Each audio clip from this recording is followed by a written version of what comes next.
otumoli peuple africain oluki kolo nzambe bino ba politicien fo boyoka pasi na biso otumole ngambe en Afrique bale. Bonjour, bonsoir, zo dépend na yani bozo songai mingi Congo na rodinga fula ndeko na bino kaka ndenge na albaki to banda kozonga bande kunanga ba congolais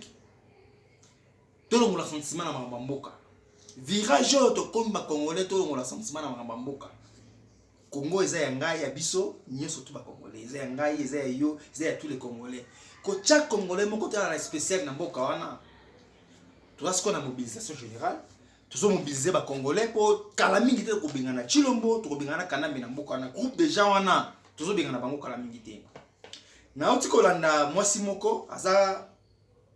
atu abota na Tambwe Mwamba l'un des ministres na bino ya Congo so ba ministre benga mo bananya ngwana biso to kontaka bango pitake abota na Tambwe Mwamba mais tanga zaki na zemi Tambwe Mwamba mwasi ya Tambwe Mwamba bengaki mwasi yango na ndako ya Tambwe Mwamba atindi ba policier ba beti mwasi wana bande kunanga ba congolais boyo ka capital Kambwana ba beti na zemi azo senye ba kiboke pemene bale mwasi wana zo promettre ke fa bomaye botala bato ba utambusa mboka na bino bozo ko compter na bango po bona ke bato wana baza bapité tolongola sentiment ba congolais mwasi wana ba beti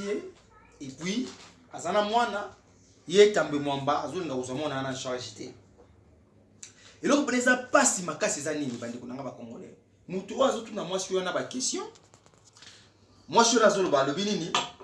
ba bengaki Molière na yebi ke boluke Molière azali l'un des député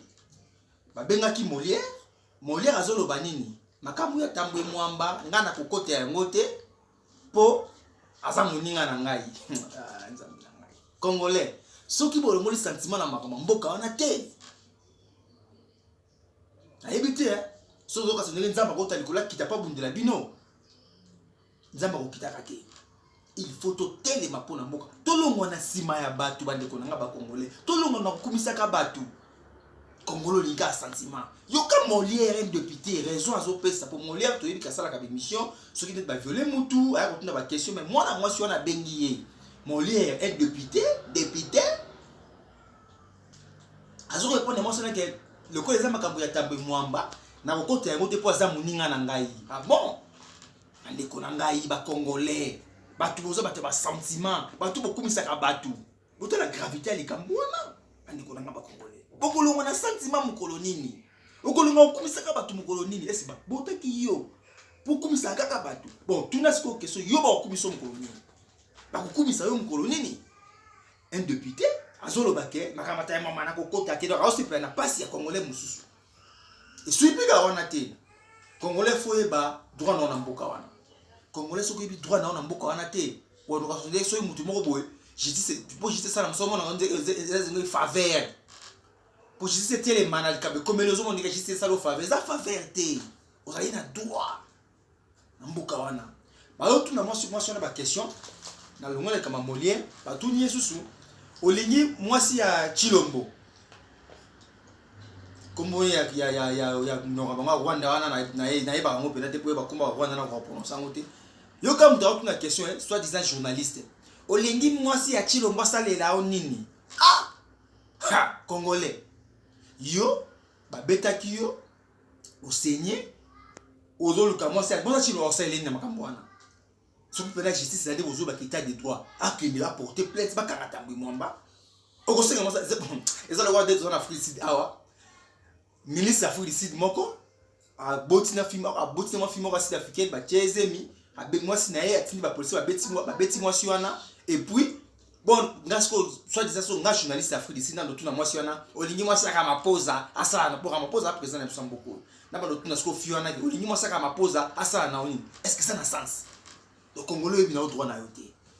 pour yo que la justice sur la justice na mboka wana il faut moi si ya Chilombo a intervenir makambo wana di wana pays mboka ya ndenge ni ngo wana mboka donc mboka zo tambola nganzambe na ngana éviter Congolais soki lelo ozana problème justice kangi mutu asali problème wana bazo sala ofaveur te ezali droit na yo et puis eloko zo pesa ngapela kande zanini soki ba Congolais bozaka kana sima ya ba parti politique bo kumisaka batu wana Congolais bozaka bata pasi na ndio mutu Mike Mukebai bino so boyebi ke na salaka vidéo série bakangaka ye arbitrairement to lobelaki ye mais Mike Mukebai baza bata ba sentiment na umususu o safu baza bata ba sentiment Mike Mukebai azolo banini Kabila za makasi asana minduki il faut to négocier Mukebai bino bozo kaza na mboka ni za bino mboka wana Congo biso to vanda to kanga maboko to zela kabino bokenda kana mboka na négociation sur négociation na 2006 il y a eu 1+4 négociation na 2011 également négociation sur le moment quand on fait l'élection na 2016 à quel moment en 2018 quand on a négociation na bino et puis bozo meso sur na ta o sur négociation les sous to vanda to kanga maboko to tala ka Mukebai azolo ba des négociations tala Mukebai mboka ni za bino te to ko benga na bino tout la Muka, FCC, tous les partis politiques wana, bolosa la va mentir. Promesse on peut s'abonner za nini. Toko benga na bino tout na mboka wana. Bosa na bolinga peuple wana ta. Ba otiko kunda batu na est vivant. Na nga zo lobelango. Ba konzi batu na est vivant. Na nga lobelango. Bosa wana pona ba négociation kaka, pona ba intérêt na bino, ba intérêt ba leader na bino. Mboka wana combien ba leader na bino, mboka wana combien ba Mukebai et combien ba safu. Vous avez fanti. Est-ce que pendant Mukebai yon on s'en toujours ça Mobutu pendant vie. Au cause de député Mobutu. Mukebai. Vous pensez Kabila merci. Vous pensez Chiba nani oyo. Kanambe merci. Grâce à Kanambe beaucoup ba député. Na ko finga ka Kanambe bobimba député. Bino na ba safu. Na ko finga ka Kanambe bobimba député. So il ko finga Kanambe c'est bino ba député la boka wana. Mobutu pendant Mobutu. Mukebai député. Ba fanti ka nyango wana. Biso kanga maboko tukumisa ba Mukebai papa biso za bata sentiment te tuzali bato a sentiment te pona makama mboka Congo soki bino oza bato ba sentiment okumisa ba leader na bino bosala ko tuna na Congo toko benga na bino na mboka wana bana promesse zo pesa bino mboka liza ya Mukebai te mboka liza ni ya Kanambe ni ya Chilombo bosaka na ba congolais te bandiko na ba congolais bolongo na sima ba parti politique wana bolongo na makambo okumisa ka bato bolongo bandiko na ba congolais et surtout bino ba pasteur ba pasteur bitumba oyo boyede biso na ngote soki lelo oyo to bengani batu wana bo sambelaka su na mboka wana te parce que boza ba fantirier boliko bundela mboka na bino te boliko teka toujours na ba intérêt na bino ba pasteur ba vantire le pasteur congolais nga zamta ba sentiment te nga depuis na wana ke de l'église na bino wana na kamta sentiment te kana kumisa ka pasteur nde boko ilo dadi zaka papa na anglais ça est mot spécial te ba ozoka ba kombo o machor ankolo oh archibishop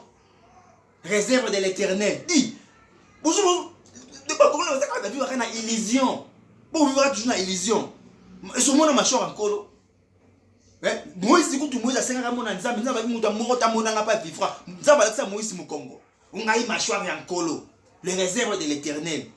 toujours ba vanti bon ko saka ba na ba mot français na bino ali ba dimia no ba lenga ka so ba ki français bo bangisa bisota ngai ta ngai ko sambela na ko sambela évangéliste na ngai na barumbu na ve ya lalaka soki bino bolali ya betaka maboko prier ngai na betele maboko na matoi alala na betele maboko prier asilika o fura ça la chaîne une semaine et c'est jamais on sala moté évangéliste Freddy na pesi mbota passant na kitega na barumbu depuis na bana ko sambela pasteur ko mondela ngai te ndenge pasteur azalinga pe nazali pasteur azanani oza pasteur a famille na yo bo tombola ka bato wana ndenge dadi machor ya nkolo réserve de l'éternel c'est quoi ça pour na Congo to ko benga na bino to kanga ba église wana promesse te pesi bino to na kanda pour na mboka wana bo landingai merci na bino bo moni ba sodo bavandaki na Zambie ou na Congo